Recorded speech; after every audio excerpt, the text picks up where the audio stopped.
Last lecture में ये देख रहे थे कि वो कौन कौन से फैक्टर हैं जिनकी बेसिस पे हम किसी भी लिविंग और नॉन लिविंग के बीच में डिफरेंशिएट कर सकते हैं। ठीक है, तो अपने लास्ट 2 लेक्चर में हम यही देख रहे थे कि growth, reproduction, metabolism, cellular organization and consciousness. ठीक है, तो ये मेजर 5 फैक्टर हैं जिनकी बेसिस पे हमें ये बताना है कि कोई भी पार्टिकल जो है, ठीक है, वो अपनी लिविंग कंडीशन में है या अपनी नॉन लिविंग कंडीशन में है। ठीक है, तो जो पहले 3 फैक्टर है जैसे कि ग्रोथ हमने देख लिया था कि हम ग्रोथ किसे बोल रहे हैं। ठीक है, इंक्रीज इन नंबर और इंक्रीज इन मास, ये क्या होता है, ग्रोथ होता है।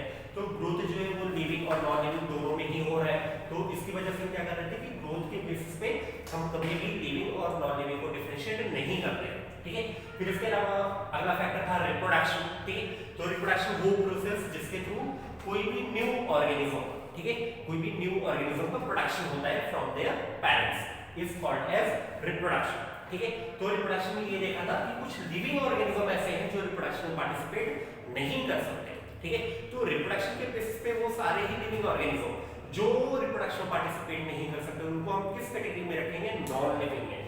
तो इस वजह से रिप्रोडक्शन अपने पास अगला फैक्टर था जिसकी बेसिस पे हम लिविंग और नॉन लिविंग को डिफरेंशिएट नहीं कर सकते। ठीक है, फिर इसके बाद अगला फैक्टर देखा था मेटाबॉलिज्म। ठीक है, मेटाबॉलिज्म का सिंपल सा मतलब है कि हमारी बॉडी में जितनी भी सारी केमिकल रिएक्शन हो रही है, हमारी बॉडी में जितनी भी सारी केमिकल रिएक्शन हो रही है उन सारे ही केमिकल रिएक्शन को कंबाइन हम क्या बोलते हैं, मेटाबॉलिज्म। ठीक है, तो मेटाबॉलिज्म जो है ये सिर्फ और सिर्फ होता किसमें है, लिविंग में। किसी भी नॉन लिविंग पार्टिकल में, किसी भी नॉन लिविंग मैटर में कभी भी कोई भी मेटाबॉलिज्म परफॉर्म नहीं होता है। ठीक है, तो इसलिए मेटाबॉलिज्म अपने पास पहला ऐसा फैक्टर है जिसकी बेसिस पे हम लिविंग को नॉन लिविंग से डिफरेंशिएट कर सकते हैं। ठीक है, अब वो जितनी भी केमिकल रिएक्शन चाहे वो किसी भी मैनर में हो रही हो, ठीक है, किसी भी मैनर का मतलब है चाहे कि बहुत सारे स्मॉल मॉलिक्यूल्स मिलकर किसी एक लार्ज मॉलिक्यूल की फॉर्मेशन कर रहे हैं, ठीक है, या कोई भी एक लार्ज मॉलिक्यूल जो है वो बहुत सारे स्मॉल मॉलिक्यूल्स में ब्रेक डाउन हो जा रहा है। ठीक है, ये दोनों ही पार्ट किसके हैं, मेटाबॉलिज्म के। ठीक है, जनरली जब हम अपना पहला लेक्चर देख रहे थे तो हमने 2 वर्ड देखा था, एक एनाबॉलिज्म और एक कैटाबॉलिज्म।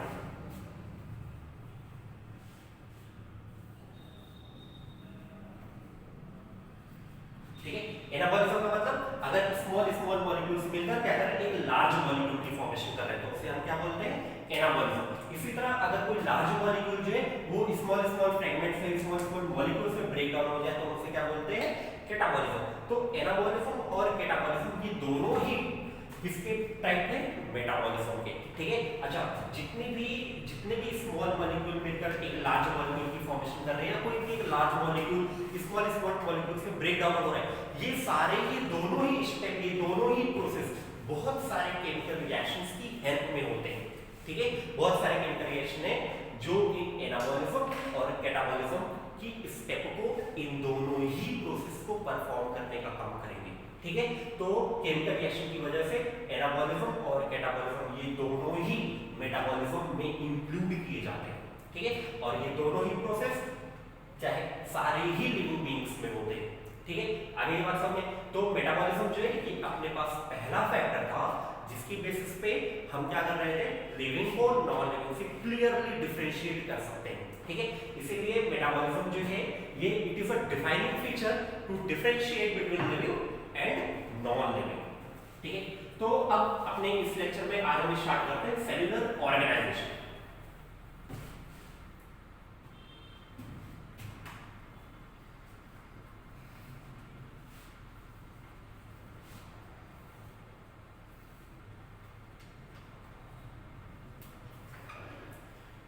सेलुलर ऑर्गेनाइजेशन, अब देखो यहां पे एक टर्म है सेल। ठीक है, हालांकि सेल हम डिटेल में पढ़ेंगे, जो हम साइकोलॉजी पढ़ रहे होंगे, ये अपने क्लास 11 का ही पार्ट है। ठीक है, बट अभी ध्यान में रखो कि सेल जो है ना ये बहुत सारे मॉलिक्यूल से मिलकर बनता है। सेल किससे बनता है, बहुत सारे मॉलिक्यूल से मिलकर सेल की फॉर्मेशन होती है। ठीक है, और सेल को ही हम बेसिक स्ट्रक्चर ऑफ लाइफ बोलते हैं। ठीक है, सेल को क्या बोलते हैं, बेसिक स्ट्रक्चर ऑफ लाइफ। और फंडामेंटल यूनिट ऑफ लाइफ।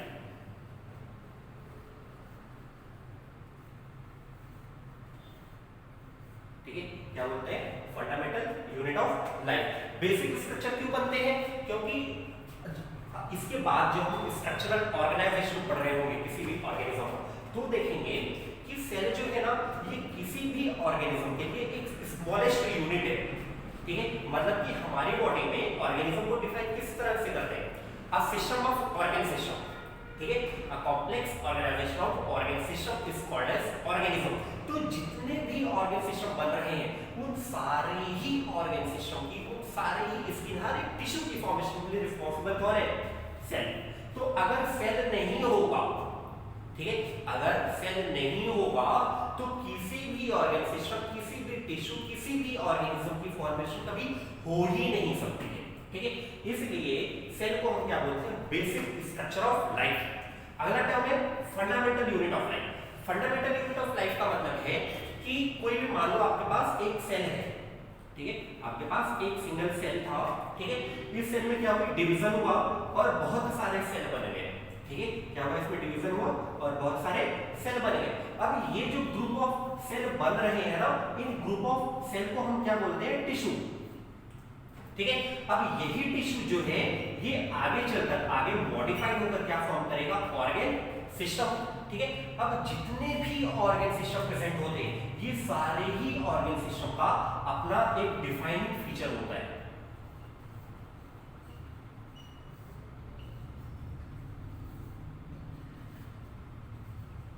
ठीक है, और हर एक डिफाइनिंग फीचर के साथ एक स्पेसिफिक फंक्शन होता है। ठीक है, जैसे कि एग्जांपल देखते हैं। ठीक है, हमारे पास एक ऑर्गन सिस्टम है, दैट इज नर्वस सिस्टम। ठीक है, तो नर्वस सिस्टम किसे बोलते हैं?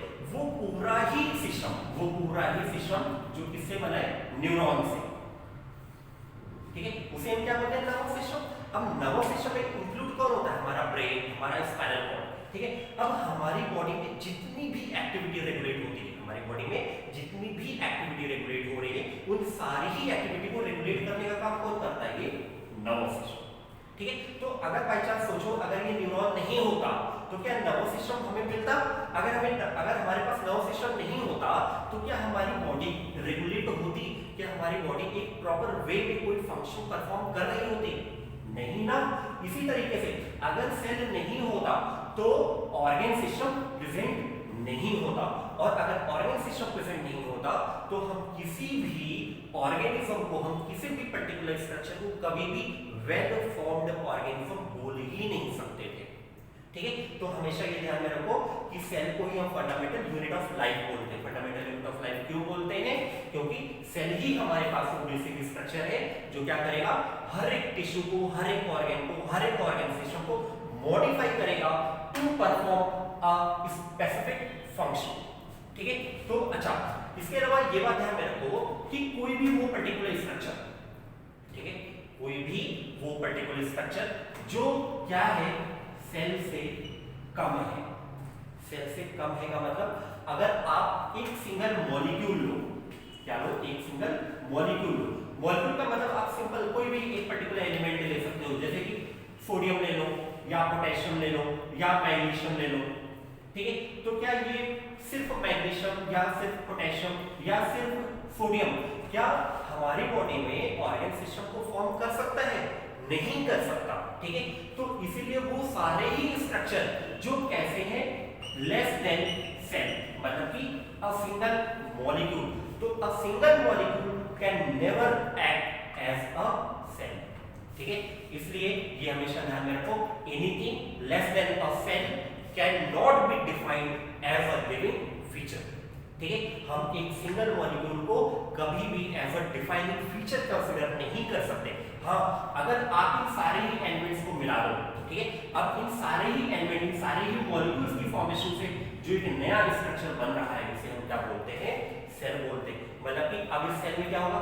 इसकी भी फंक्शनिंग होगी, इसकी भी फंक्शनिंग होगी, इसकी भी फंक्शनिंग होगी। ठीक है, तो जब कंबाइंड फंक्शनिंग हो जाती है तो सेल के पास ये फीचर आ जाता है, सेल के पास ये कैपेबिलिटी आ जाती है कि वो अकेला रहते हुए भी लाइफ की सारी ही फंक्शनिंग को परफॉर्म कर सकता है। ठीक है, वो सारे फंक्शनिंग जो किसी भी पर्टिकुलर पार्टिकल को लिविंग कंडीशन में रखने के लिए रिस्पॉन्सिबल है। ठीक है, तो इसीलिए अगर हम एक सिंगल मॉलिक्यूल को कंसीडर करेंगे तो कभी भी सिंगल मॉलिक्यूल हम यूज नहीं करते हैं to define a living property. ठीक है, आगे समझ। तो ये तो सिंपल इंट्रोडक्शन था सेल का। इसके अलावा हम सेल डिटेल में पढ़ेंगे, कौन कौन से सेल होते हैं और सभी सेल की फंक्शनिंग क्या है, वो कौन कौन से मॉलिक्यूल हैं जो सेल की फॉर्मेशन कर रहे हैं। ठीक है, ये सारा सब कुछ हम पढ़ेंगे जो हम साइकोलॉजी पढ़ रहे होंगे। ठीक है, और ये भी अपने 11th में मेजर पोर्शन है। इसके अलावा हम देखते हैं, अगर हम सेल की बात करें, ठीक है, तो सेल के बेसिस पे जनरली जितने भी ऑर्गेनिज्म पूरे वर्ल्ड में प्रेजेंट हैं वो दो टाइप के हैं। कितने टाइप के हैं? दो टाइप के हैं।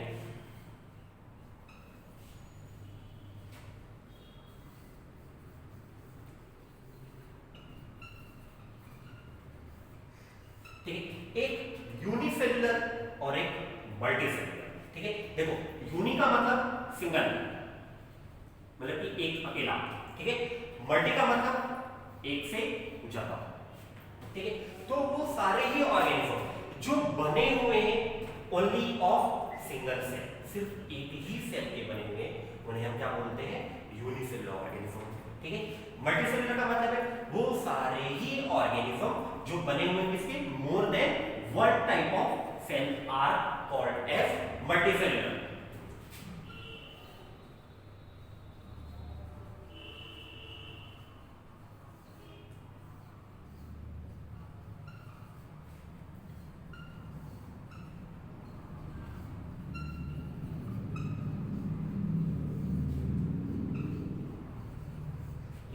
तो organism made up of single cell are called as unicellular organism. ठीक है, इसका हम एग्जांपल देख सकते हैं जैसे कि बैक्टीरिया।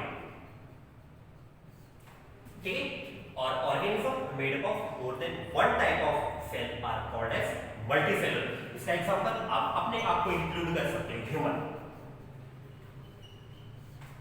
ठीक है, तो जब भी आप सेल की बेसिस पे पूरे वर्ल्ड में प्रेजेंट ऑर्गेनिज्म को डिफाइन करोगे, उसको कैटेगराइज करोगे, तो जनरली हमारे पास दो कैटेगरी मिलती है, एक यूनिसेलुलर, वो सारे ही ऑर्गेनिज्म जो एक सेल से बने हुए हैं, एंड मल्टीसेलुलर, वो सारे ऑर्गेनिज्म जो एक से ज्यादा टाइप ऑफ सेल से बने हुए। ठीक है, तो ये थे यूनिसेलुलर एंड मल्टीसेलुलर। अच्छा, यहाँ पे एक चीज और ध्यान में रखो कि जितने भी यूनिसेलुलर ऑर्गेनिज्म है ना, जितने भी यूनिसेलुलर ऑर्गेनिज्म है, ये अपनी लिविंग कंडीशन के लिए, ये अपनी लिविंग कंडीशन के लिए, ठीक है, किसी भी दूसरे सेल पे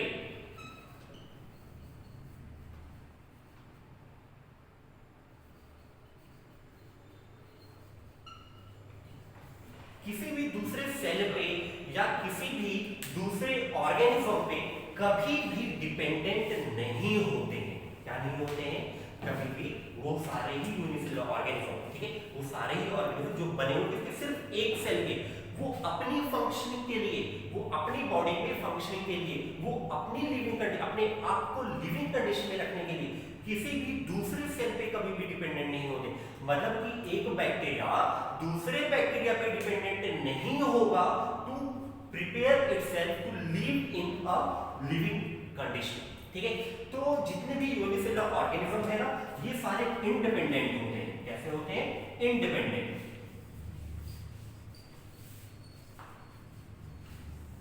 ठीक है, तो हमेशा ये ध्यान रखो कि सारे ही यूनिसेलुलर ऑर्गेनिज्म की एक्जिस्टेंस कैसी होती है? इंडिपेंडेंट। ये अपने आप को जिंदा रखने के लिए किसी भी दूसरे सेल पे, किसी भी दूसरे ऑर्गेनिज्म पे कभी भी डिपेंडेंट नहीं होते। जबकि मल्टीसेलुलर ऑर्गेनिज्म का फीचर क्या है कि जैसे हमारी बॉडी में एक सेल है, ठीक है, तो हमारी बॉडी में एक सेल दूसरे सेल से कनेक्टेड है, ठीक है, और दोनों ही सेल मिलकर क्या कर रहे हैं? एक प्रॉपर फंक्शनिंग परफॉर्म कर रहे हैं, ठीक है, और वो प्रॉपर फंक्शनिंग क्या करेगी? हमारी बॉडी को लिविंग कंडीशन में रखने के लिए रिस्पांसिबल है। ठीक है, हमारा ये पॉइंट, ये जो वर्ड है ना, इंडिपेंडेंट एग्जिस्टेंस, ये वर्ड ध्यान में रखना। ये वर्ड बहुत बार यूज किया गया है क्वेश्चन में, चाहे वो आपका बोर्ड का एग्जाम हो, चाहे आपका मेडिकल का एग्जाम हो। ठीक है, तो ये टर्म ध्यान में रखना कि all unicellular organism exist as independent. ठीक है, तो ये बात ध्यान में रखो कि यूनिसेलुलर ऑर्गेनिज्म, ठीक है, ये किसी पे भी डिपेंडेंट नहीं होते हैं, जबकि मल्टीसेलुलर ऑर्गेनिज्म की बॉडी में जितने भी सेल, जितने भी टिश्यू होंगे, वो सारे ही क्या होंगे, एक दूसरे पे डिपेंडेंट होंगे हमेशा ही, ठीक है। तो अच्छा, हम देख रहे थे कि किस तरह से सेलुलर ऑर्गेनाइजेशन जो है, ठीक है, ये किसी भी पर्टिकुलर पार्टिकल को लिविंग या नॉन लिविंग कंडीशन में रखने के लिए रिस्पांसिबल है, ठीक है। तो जितने भी सेलुलर ऑर्गेनाइजेशन हो रही है, ठीक है, जितने भी सेलुलर ऑर्गेनाइजेशन हो रही है, ये क्या है, ये एक डिफाइनिंग फीचर है फॉर लिविंग बीइंग्स, ठीक है। किसी भी नॉन लिविंग बीइंग में हम सेल को कभी भी डिफाइन नहीं कर सकते, ठीक है। क्यों नहीं कर सकते? क्योंकि वो अपनी डेथ कंडीशन में है, ठीक है। और अगर कोई भी पार्टिकल अपनी डेथ कंडीशन में है तो वो कभी भी कोई भी फंक्शनिंग परफॉर्म नहीं कर सकता, ठीक है। तो ये बात ध्यान में रखो कि मेटाबॉलिज्म के अलावा सेलुलर ऑर्गेनाइजेशन ये अपने पास अगला फैक्टर है जिसकी बेसिस पे हम क्या करेंगे, लिविंग को नॉन लिविंग बीइंग से डिफरेंशिएट करेंगे, ठीक है। फिर इसके बाद अपना लास्ट फैक्टर है कॉन्शियसनेस,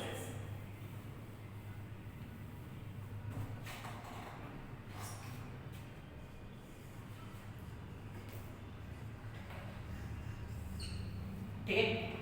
तो कॉन्शियसनेस का सिंपल सा मतलब है, ठीक है, जैसे आप क्या करते हो, जब आपको ठंडक लगती है, ठीक है, तो हम क्या करते हैं, स्वेटर पहन लेते हैं, ठीक है, या अपने हाथ रब कर लेते हैं, ठीक है, या जब हमें गर्मी लगती है तो हमारी बॉडी में क्या होता है, पसीना आने लगता है, जैसे क्या बोलते हैं, स्वेटिंग, ठीक है। तो स्वेटिंग की वजह से, पसीने की वजह से क्या होता है, हमारी बॉडी का टेम्परेचर कम हो जाता है और हमें गर्मी लगनी थोड़ी कम हो जाती है, ठीक है। इसी तरह जब हम क्या कर रहे हैं, जब हम स्वेटर पहन ले रहे हैं ठंडियों में, ठीक है, तो वो क्या कर रहे हैं, वो हमारी बॉडी से निकलने वाली हीट को एटमॉस्फेयर में लॉस नहीं होने दे रहा, ठीक है। और उसकी वजह से क्या होता है, हमारी बॉडी के सरफेस और उस स्वेटर के बीच में एक इक्विलिब्रियम क्रिएट हो जाता है, जिसकी वजह से क्या होता है, वो हीट वहीं पे रुक जाती है, ठीक है। और उस वजह से क्या होता है कि हमें ठंडक नहीं लगती है, ठीक है। तो देखो, कोई भी वो पर्टिकुलर कंडीशन, ठीक है, कोई भी वो पर्टिकुलर कंडीशन, वो कोई भी पर्टिकुलर पार्टिकल जब किसी भी पर्टिकुलर कंडीशन के अगेंस्ट में रेस्पॉन्ड कर रहा है, ठीक है। अच्छा, वो रेस्पॉन्ड कब करेगा, जब वो किसी भी पर्टिकुलर इन्वायरमेंटल कंडीशन को फील करेगा, ठीक है। मतलब कि जैसे आपने क्या किया, आप सब्जी बना रहे थे, ठीक है, और अचानक से आपने गरम कढ़ाई को छू लिया, तो जैसे आप गरम कढ़ाई को छू क्या करोगे, हाथ हटा लोगे, ठीक है। हाथ आपने कब हटाया, जब आपको ये लगा कि वो कढ़ाई गरम थी, है ना। अगर आपको पता नहीं चलेगा कि वो कढ़ाई गरम है तो आप हाथ क्यों हटाओगे, ठीक है। तो वो हॉटनेस, उस कढ़ाई की हॉटनेस जो आपने फील करी है ना, दैट इज कॉन्शियसनेस, ठीक है।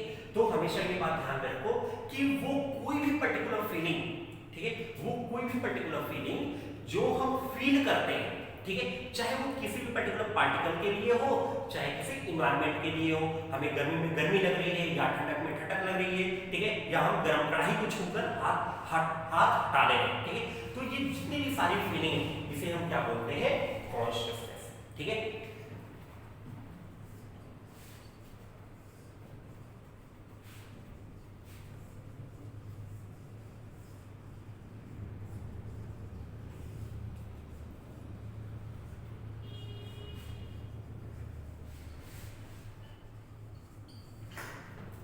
तो feeling that you feel against any particle और environment is called as consciousness, ठीक है।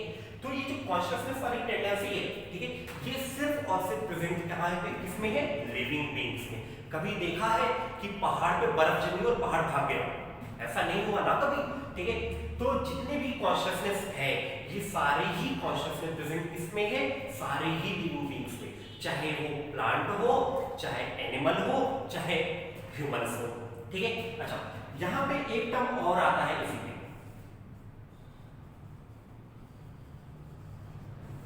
सेल्फ कॉन्शियसनेस, ठीक है। देखो, कॉन्शियसनेस का मतलब क्या था कि हम किसी पर्टिकुलर पार्टिकल को या किसी पर्टिकुलर एनवायरनमेंट को क्या कर रहे हैं, फील कर रहे हैं, ठीक है। अच्छा, अभी मैंने थोड़ी देर पहले बोला था कि आपको गर्मी लगी, क्या हुई, स्वेटिंग हुई, आपको ठंडक लगी, आपने क्या किया, स्वेटर पहन लिया, ठीक है, या आपने हैंड रब कर लिया, ठीक है। आपने जैसे गर्म कढ़ाई को छुआ, क्या किया, हाथ हटा लिया। तो ये जो आपका रिएक्शन हो रहा है ना, जो हमारी बॉडी गर्मी में स्वेटिंग कर रही है, ठीक है, या ठंडक लगने पे जो हम स्वेटर पहन रहे हैं या गर्म कढ़ाई को छूते ही जो हम हाथ हटा रहे हैं, ये जो हमारा रिएक्शन हो रहा है, इसी रिएक्शन को हम क्या बोलते हैं? Self consciousness. ठीक है, इसी रिएक्शन को क्या बोलते हैं? Self consciousness. तो वो कोई भी पर्टिकुलर रिएक्शन, ठीक है, वो कोई भी पर्टिकुलर रिएक्शन, चाहे वो रिएक्शन कैसी भी हो, ठीक है, वो कोई भी पर्टिकुलर रिएक्शन जो हम किसी पार्टिकल या किसी इन्वायरमेंट के अगेंस्ट में रिस्पॉन्ड करते हैं, उसे ही क्या बोलते हैं हम? Self consciousness.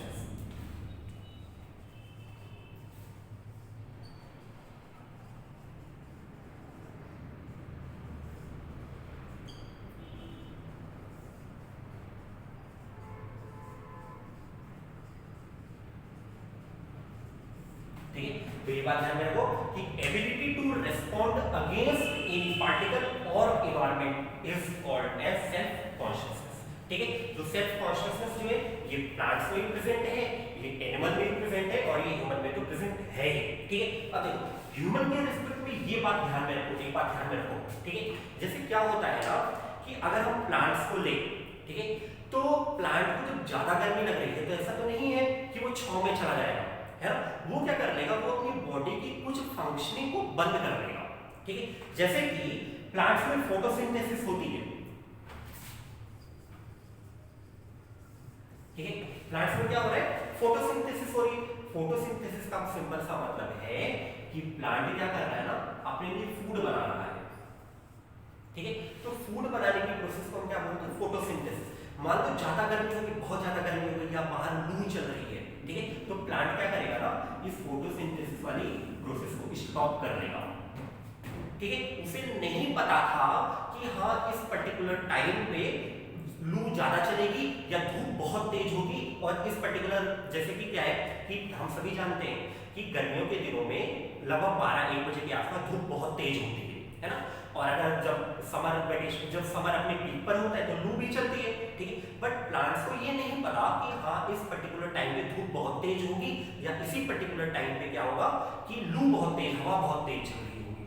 ठीक है, तो वो क्या करेगा कि जब धूप बहुत तेज हो रही होगी या जब लू चल रहा होगा, तभी वो क्या करेगा? इस फोटोसिंथेसिस प्रोसेस को स्टॉप करेगा। ठीक है, जबकि ह्यूमन क्या है, हम ये प्रिडिक्ट कर सकते हैं कि हाँ आज गर्मी है, ठीक है, तो कल हो सकता है कि इससे भी ज्यादा गर्मी हो, तो हमको कल हम क्या करते हैं? कल के लिए प्रिपेयर कर लेते हैं अपने आप को। ठीक है, या आज ठंडक है तो 2 दिन बाद बहुत तेज ठंडक होने वाली है, कोहरा पड़ने वाला, खतरनाक वाला। ठीक है, तो हम क्या करते हैं? तो इसके लिए अपने आप को प्रिपेयर कर लेते हैं। तो ये जो टेंडेंसी है ना, ये जो एबिलिटी है ह्यूमंस के पास कि हम किसी पर्टिकुलर कंडीशन को प्रिडिक्ट कर सकते हैं।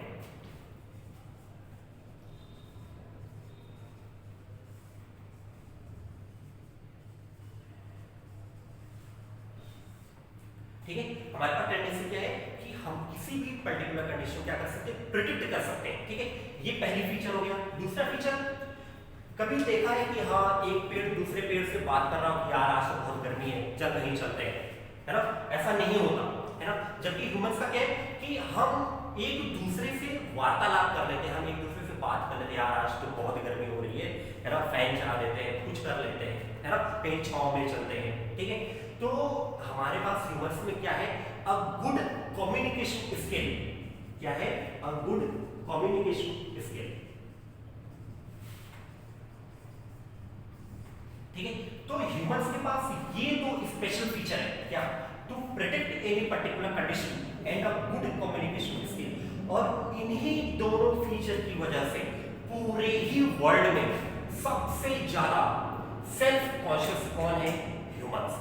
हमें पता होता है, हम ये ज्यादातर प्रेडिक्ट कर सकते हैं कि हाँ बुधवार की शाम को 6 बजे इस पर्टिकुलर जगह पे सुनामी आने वाली है ना?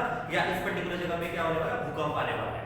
ठीक है, तो ये जो हमारी टेंडेंसी है प्रेडिक्ट करने की, जो हमारी टेंडेंसी है दूसरे को बताने की, दूसरे से शेयर करने की, दूसरे से कोई बात डिस्कस करने की, ठीक है, यही दोनों फीचर ह्यूमन को पूरे ही वर्ल्ड में मोस्ट सेल्फ कॉन्शियस ऑर्गेनिज्म बनाते हैं।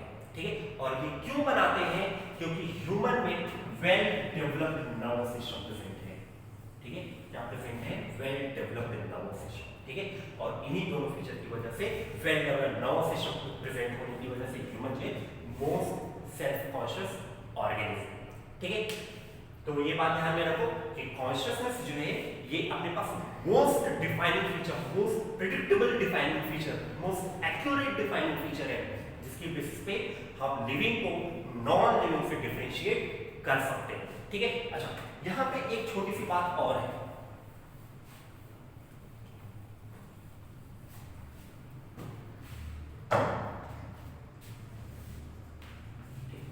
आपने बहुत बार सुना होगा, फिल्मों में देखा होगा, है ना, या कभी घर में सुना होगा, किसी डॉक्टर से कभी सुना होगा हॉस्पिटल में कि कोई पेशेंट जो है वो कोमा में चला गया।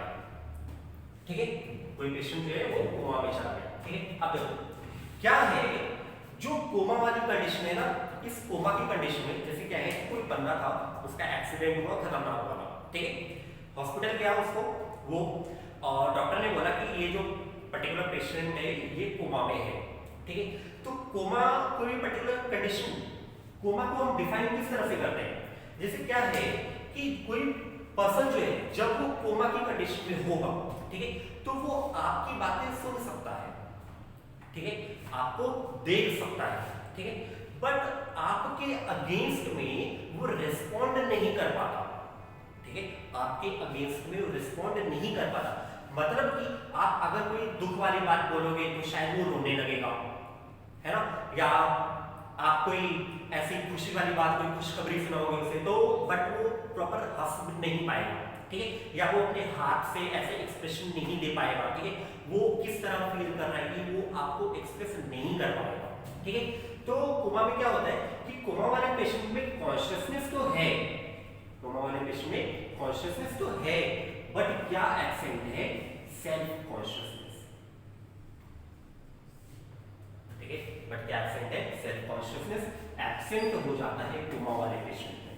ठीक है, इसीलिए कि वो पेशेंट जो कोमा में चले जाते हैं वो लिविंग तो रहते हैं, वो लिविंग तो रहते हैं, बट मेडिकल उन्हें क्या करता है, उन्हें ऑफिशियली डेथ डिक्लेयर कर देता है।